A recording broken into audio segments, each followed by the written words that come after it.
안녕하십니까. 공장장 권한대행 이정열입니다. 여론조사 많이 하죠. 뉴스도 많이 나오고 소식도 많이 나옵니다. 이게 나오면 결과를 가지고 여러 가지 정책도 수립을 하고 또 심지어는 어떤 정치적인 결정까지 가게 되니까 상당히 중요하죠.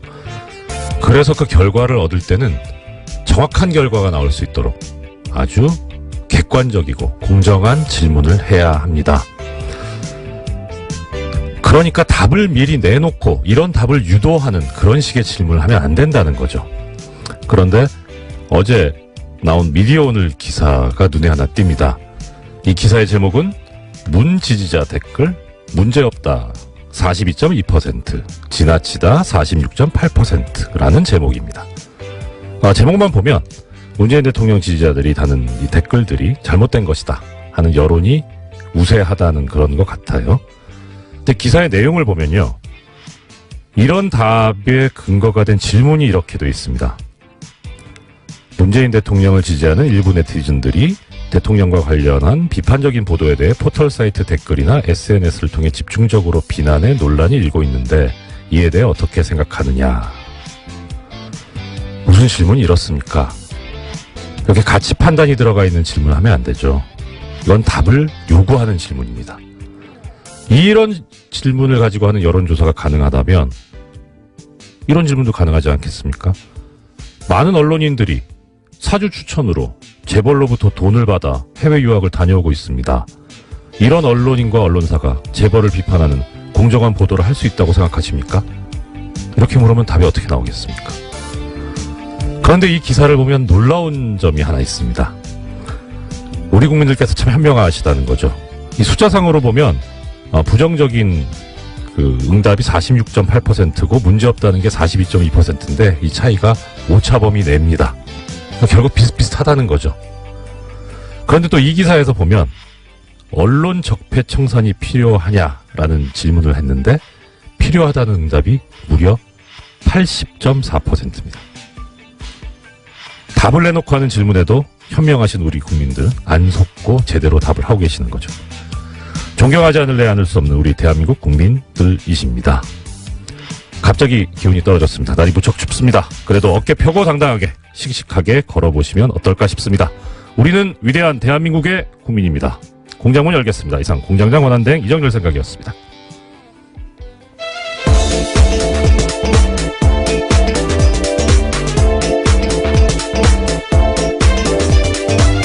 시사인의 김은지입니다. 장자연 씨 사건 전문기자. 언제부터 제가 그렇게 된지는 조금 당황스러운데요. 예, 열심히 취재하라는 뜻으로 알겠습니다. 예. 예. 어제 저 화제 중에 하나가 요즘 저 뉴스공장 관련된 분들 거의 저 실시간 검색어에 많이 올라가셨어요. 근데 특히 장자연 씨. 네, 그렇죠. 어제 하루 종일 실시간 검색어였는데요. 네. 관련해서 청와대 청원 게시판에는 어제 하루만 해도 1000건 넘는 게시글이 올라왔다라고 합니다. 1000분이 동의를 했다는 게 아니라 1000건? 예, 그래서 글 자체가 1000건이 올라온 건데요. 이야. 특히 유력 인사에 대한 수사가 제대로 이루어졌는지에 대해서 규명해야 된다라는 네네. 목소리 커지고 있어서요. 예. 검찰 과거사위에서는 오는 1월 안에 장치 사건에 대해서 재수사 여부를 결정한다라고 합니다. 아니, 이 정도면 뭐 결정하셔야 되는 거 아닌가 싶은데요. 그런데 1000건이면 어떻게 보면 많다고도 볼 수 있지만 이거는 한 군데에 좀 집중해서 몰아야 되지 않을까 싶기도 한데요. 뭐 청와대 답을 나오려면요 20만 명 이상이 분. 지금 해야 돼서요. 예. 뭐 그것이 아니더라도 어쨌거나 검찰 과거사위가 이 사건 자체를 재수사할지에 대해서 검토한다고 하니까 어떻게 여론이 움직일지도 중요한 부분일 것 같습니다. 제 생각에는 이 장자연 씨 사건 전문 기자이신 왜 얼마 전에 어쩌다가 계속 그렇게 됐습니다. 유시춘 전 장관께서 저기 청와대 청원 게시판에 글을 올리셨잖아요. 예, 유시민 전 장관요. 유시친 선생님은 좀 이따가 나오시죠. 예. 죄송합니다. 예, 유시민 전 장관께서 올려가지고 상당히 많은 호응을 얻으셨는데 그런 이제 전문가 분이 하시니까 많이 알려진 또 이제 말하는 네임드 분이 하시면 많이 좀 나온다.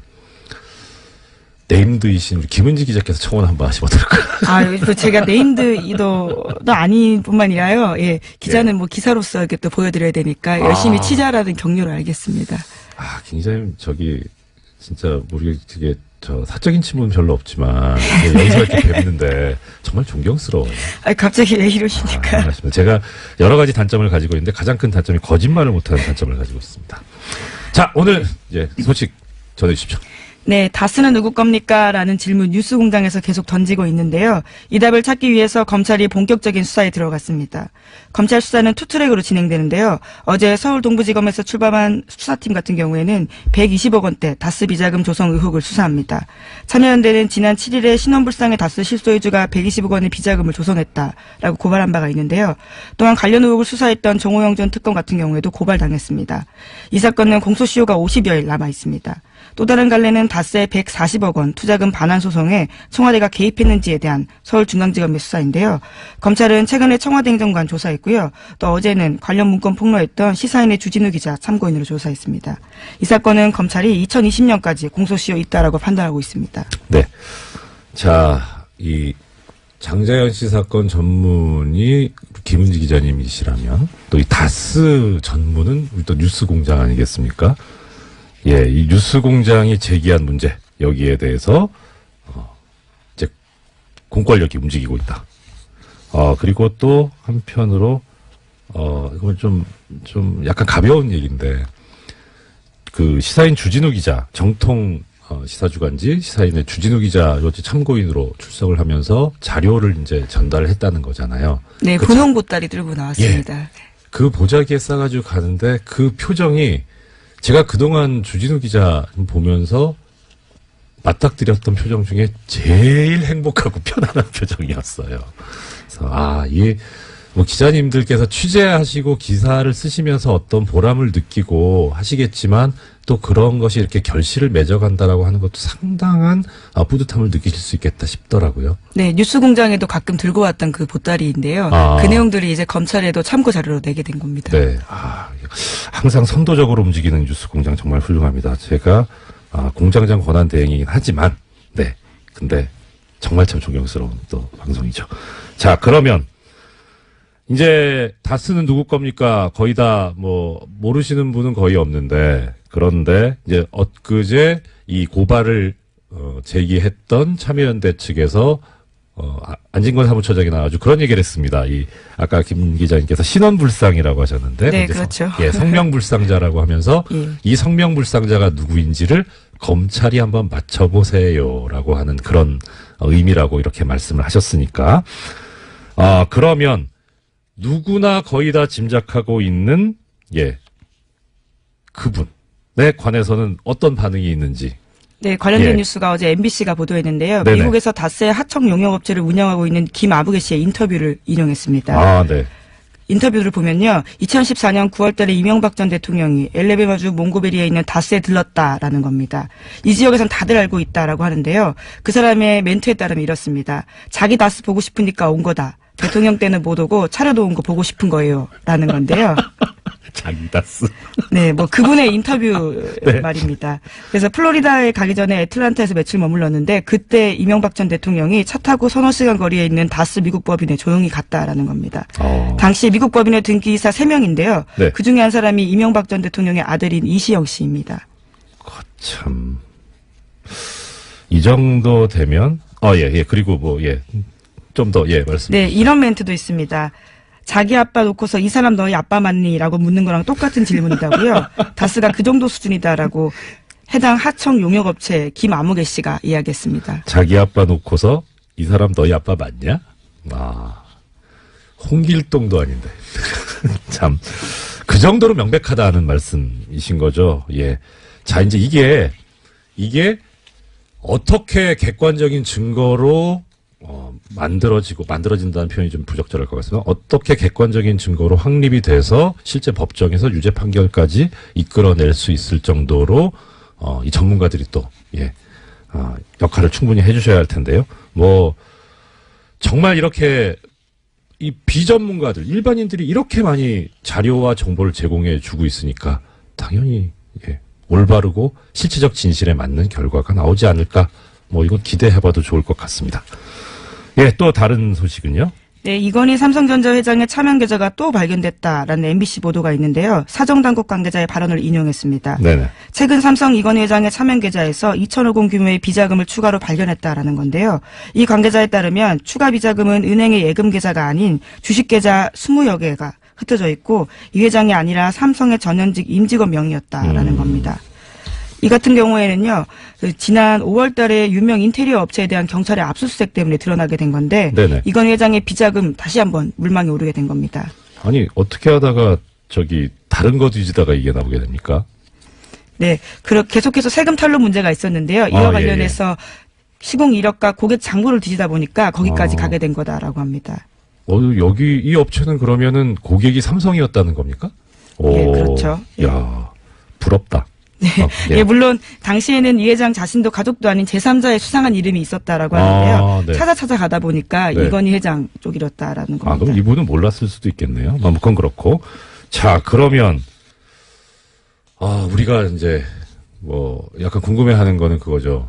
도대체 재산이 얼마지? 그중에 차명은 얼마지? 하는 그런 생각이 드는데 대략 지금 김 기자님께서 아마 파악하고 계신 규모는 어느 정도 됩니까? 네, 2008년에 조준웅 특검이 찾아낸 적이 있는데요. 네. 네, 그때만 하더라도 4조 4천억 원에 달했다라고 합니다. 그런데 4조? 예, 4조가 넘습니다. 헐. 예, 차명 재산만 그러한데요. 그것도 차명. 예, 그렇죠. 헐. 예, 그런데 그러니까 어제 MBC에서 보도한 것들은 그 외의 재산이 더 있다라는 거고요. 예. 오늘 아침 한겨레 신문 같은 경우에는 최소 5천억 원 이상의 비자금이 추가로 확인됐다라고도 보도했습니다. 그러니까 금액이 계속해서 올라가고 있는 겁니다. 그럼 차명만 또 최소 5천억이 추가 비자금이 확인됐다고 5천억 원, 5천 원만 있으면 순댓국을 먹을 수 있는데 5천억이면 감이 안 오는. 예, 너무 많은 돈이어서 사실 감이 오지 않는데요. 예. 근데 한겨레 신문에서 또 눈에 띄는 내용이 있습니다. 경찰이 네네. 계속해서 수사를 하고 있는데 예. 최근에 최근에 법원에서 삼성 임직원 개개인의 계좌 추적을 위해서 추가 압수수색 영장 발부해달라고 했는데 이것을 기각했다라고 합니다. 이거를 지금 말씀하시면 안 되고 공장장님 계실 때 말씀하셔야 제가 한 번이라도 더 영장 출연할 해설을 텐데. 해주시는데요. 예. 예. 참 갑갑하죠. 네, 예. 그리고요. 네, 그래서요. 이것은 이제까지 2008년 말씀드렸던 것처럼 조준웅 특검 때 찾았던 돈과 다른 것들이어서요. 계속해서 비자금 규모가 얼마나 늘어날지는 아직까지도 가늠이 안 되는 상황입니다. 예. 총수란다. 네, 공장장이죠. 예, 공장장. 직업이 여러 개입니다. 예, 공장장께서 제작했던 저수지 게임 있지 않습니까?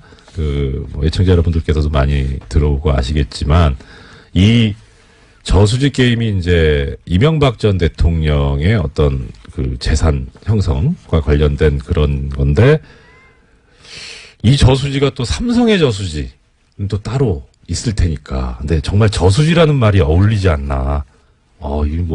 차명만 4조면 실제 전 재산은 얼마일까요? 그리고, 마음속으로는 그것이 우리, 국민들이, 저도 사실 지금 보이는 라디오로 영상을 보이는 라디오 아니죠? 영상이 따로 올라가는데 보시면 제 노트북이라든가 폰이라든가 다 그 계열 제품이거든요. 이렇게 사랑하는, 애정하는 그런 기업인데 이게 적법하게 정당하게 재산이 형성되었을 거라고 믿습니다. 정말 그러길 바랍니다. 예, 또 다음 소식은요? 네, 이정열 대행의 역할이 또 필요한 뉴스인데요. 아이고, 네. 네, 구속된 우병우 전 민정수석이 법원에 구속적부심사를 청구했다라고 합니다. 저런. 구속적부심은 구속이 합당한지 법원에 다시 한번 판단을 맡기는 절차인데 뉴스공장에서도 몇 번씩 전해드린 바가 있습니다. 네, 그렇습니다. 우 전 수석의 검찰의 세 번째 구속영장 청구 끝에 구속된 지 열흘 만에 이런 행위들을 한 건데요.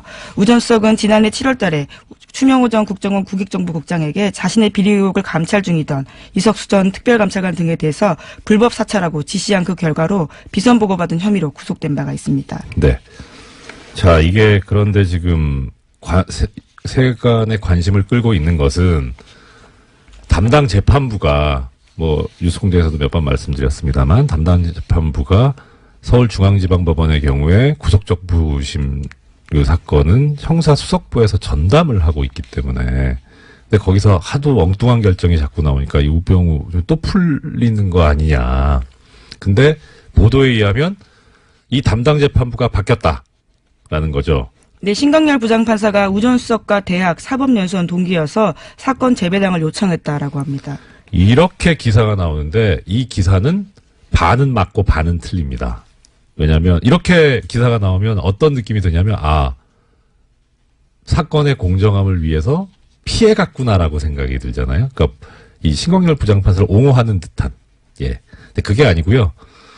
법관의 사건 분담과 재판대 사건 재배당에 관한 예규에 보면 대리인이나 변호인 같은 사건 관계인이 사법연수원 동기인 경우에는 사건을 하지 말고 재배당 요청, 다른 재판부로 옮기라고 그렇게 규정이 있습니다. 원래 있는 규정이다라는 말씀이시죠? 원래 거죠? 그렇습니다. 네. 그런데 이제 하물며 지금 여기서 지금 대리인이나 변호인이 아니라 바로 당사자잖아요. 재판 당사자. 그러니까 대학 이거는 관계가 없고요. 사법연수원 동기인 게 그 요건에 해당이 됩니다. 그래서 넘어간 건데, 자, 이제 또 재밌는 것은, 그럼 이렇게 해서 재배당을 하는 경우에 보통은 어디를 가냐면, 대리재판부라는 곳이 다 법원마다, 재판부마다 지정이 돼 있습니다. 언제냐면, 휴가를 가거나, 갑자기 이렇게 일이 터졌다거나 할 때, 그때 그 담당 재판부에 결혼이 생겼다 그래서 재판을 안 할 수는 없잖아요. 그러니까 이 경우에는 그러면 대리하는 재판부를 다 지정을 미리 해놓습니다. 그래서 그 대리재판부에서 하는데, 그러니까 이게 재배당을 해서 넘어가게 되면 그 대리재판부에서 해야 돼요. 대리재판부가 형사수석부 같은 경우에는 형사 1부입니다. 네, 휴가를 갔다라는 보도가 있던데요. 부장이 휴가를 갔어요. 어떻게 그렇게 성견지명이 있는지. 그래서 지금 이게 형사 2부로 갔습니다. 그래서 어제 보니까 이 형사 2부 재판장, 이우철 부장판사가 실시간 검색어에 올라가더라고요. 저는 처음에 모르고 실검만 보고 있는데, 이 이우철 부장판사님 잘 압니다. 그래서, 뵌지는 좀 됐어요. 뵌지는 제가 법원 퇴직하고 뵙지는 못했는데, 일단 많이들 궁금해 하시죠. 어떻게 될 것 같냐? 저는 점쟁이가 아니라서, 예측 전문, 예상 전문 이런 건 아닌데, 이우철 부장판사가 제가 알고 있는 모습 그대로라면 이 우병우 전 수석의 구속적부 심사 청구는 기각될 겁니다. 이분은 스타일이 정말 법대로 합니다. 그리고 법대로 하는데 그게 어떤 형태로 나타나냐면 개인의 자유와 권리 이쪽을 가급적 많이 보장하고 옹호하는 쪽인데요. 싫어하는 게 뭐냐면 권력을 사적으로 쓰는 겁니다. 지금 우병우 전 수석 같은 경우에는 그런 얘기 나오잖아요. 민정수석으로서의 권한을 사적으로 이용해서 자신을 사찰하는 사람을 역사찰하는 거잖아요. 그렇기 때문에 상당히 근데 문제는 뵌지 좀 돼서 그 이후에 혹시 생각이 바뀌었을까 하는 걱정이 있습니다. 아무튼 사실 이게 사법 신뢰도를 저하하는 발언이어가지고 좀 조심스럽긴 한데요. 현실이긴 하니까 어쩔 수 없다고 말씀을 드리는데, 대진운이라는 게 있어요. 재판도요. 그러니까 이게 이게 가급적 이거 고귀한 품격 있는 방송에서 이런 용어 쓰면 안 되는데, 재판부 운빨. 제가 본 중에 재판부 운빨이 제일 좋았던 분이 김용판 전 서울지방경찰청장입니다. 그쪽 계열만 잘 타고 갔어요. 네, 2012년에 대선 개입 혐의로 재판을 받은 바가 있죠. 올무죄 나왔죠. 근데 정말 어떻게 이런 진짜 운이 정말. 네, 그리고 나서 출마 선언까지 했었죠. 그렇죠. 경선을 통과하지 못했었습니다. 그랬었죠. 그런데 이제 이 재판부 운빨이 안 좋은 분 중에 또 한 분이 제가 기억하는 두 분인데요. 한명숙 전 총리, 그다음에 정봉주 전 의원. 정말 재판부 운빨이 안 좋았습니다. 자, 그런데 지금 여기서 보면 우병우 전 수석도 재판부 운빨이 그렇게 좋아 보이진 않는다. 네, 오늘 구속적부심 열리는데요. 네. 그 결과에 따라서 내일 다시 제가 내일 출연하냐 못하냐까지 나오네요. 네. 알겠습니다. 네, 게다가 또 조윤선 전 장관 같은 경우에도요. 오늘 영장 실질 심사가 있습니다. 내일 한꺼번에 해석을 좀 해주셔야 될 것 같아요. 큰일 났네요. 오프닝 써야 되는데. 네, 공장장처럼 셀프 미니 인터뷰를 하시는 방법도 있습니다. 알겠습니다. 예, 다음 소식이요. 네, 검찰이 2013년에서 2014년 국방부의 국군사이버사령부 정치관여 의혹 관련해서요, 수사가 축소 또는 은폐됐다라는 정황을 포착하고요, 본격 수사에 착수했다라는 경향신문 보도입니다. 검찰 안팎에서는 유모 전 국방부 정책실장이 당시 국방부의 부실 조사를 주도했다라고 보는 것으로 전해진다고 합니다. 참, 이 군 문제는 접근하기가 쉽지가 않은데 계속 이렇게 나오는데, 예. 어떻든 지금, 이 얘기는 김관진 전 국방부 장관이 새 혐의로 조사를 받을 수 있다. 이게 상당히 희망적인, 얘기 아닐까 싶네요. 예, 그 가능성이 커지고 있다라고요. 오늘 네. 아침 경향신문이 보도했습니다. 네. 자, 시간이 한 3분 남았는데, 우리 장자연 씨 사건 전문 기자이신 김은지 기자님 계시고, 그다음 다스 사건 전문 방송인 뉴스공장에 있는데, 저도 대행시켜 주신 김에 제가 그거 냈잖아요. 삼성 언론장학생 전문이 얼떨결에 돼버렸는데, 그 말씀 오늘 드려야지, 안 그러면 애청자님들한테 혼날 것 같습니다. 약속을 해서요. 지금, 어제 제가 잠깐 말씀을 드렸었는데, 그저께 처음 말씀을 드리기 시작해서 약간 좀 기대 반, 포기 반 했었긴 했어요. 마음속으로는. 근데 그제가 이제 휴일이었으니까 어제 보도가 나오겠냐 싶었는데 어제 뉴스공장이 상당히 뜨거운 반응이 돼 있었었는데 기사가 하나도 안 나왔어요. 삼성 언론장학생. 애청자 여러분, 지금이 아니더라도 한번 삼성 언론 장학생이라고 한번 포털에서 검색해 보십시오. 그러면 기사가 하나도 없습니다. 그런데 블로그나 SNS는 너무나 뜨겁습니다. 이게 과연 제대로 된 보도냐 하는 그런 생각이 드는데요. 오늘, 시간이 1분 남아서 하나만 말씀드릴게요. 재미있는 기사가 하나 있습니다. 아까 제가 미디어 오늘 그 여론조사 관련해서 말씀드렸었잖아요. 미디어 오늘이 지금 언론인들이 돈을 받고 이렇게 가는 그런 거에 대해서 한번 비판을 했던 기사를 실었던 적이 있습니다. 2005년에. 예, 2005년에 그 기사가 쭉 실리고 재미있는 것은 그 마지막에 보면 96년부터 2005년까지 사이에 그 삼성 언론재단에서 해외 연수를 보낸 언론인 명단을 실어요. 이 기사 자체는 2005년 8월 24일 날 미디어 오늘에 실린 제목은 삼성 언론재단 최대 연 5억 원 해외 연수 지원이라는 기사고, 근데 기사 자체는 그렇고, 맨 마지막에 보면 관련 기사로 삼성 언론재단 해외 연수 언론인 명단이 실려 있는데, 이 링크를 클릭하잖아요? 기사가 삭제돼 있습니다. 거참, 왜 그랬을까? 궁금합니다. 예, 지금까지 장자연 씨 사건 전문기자 시사인의 네, 김은지였습니다.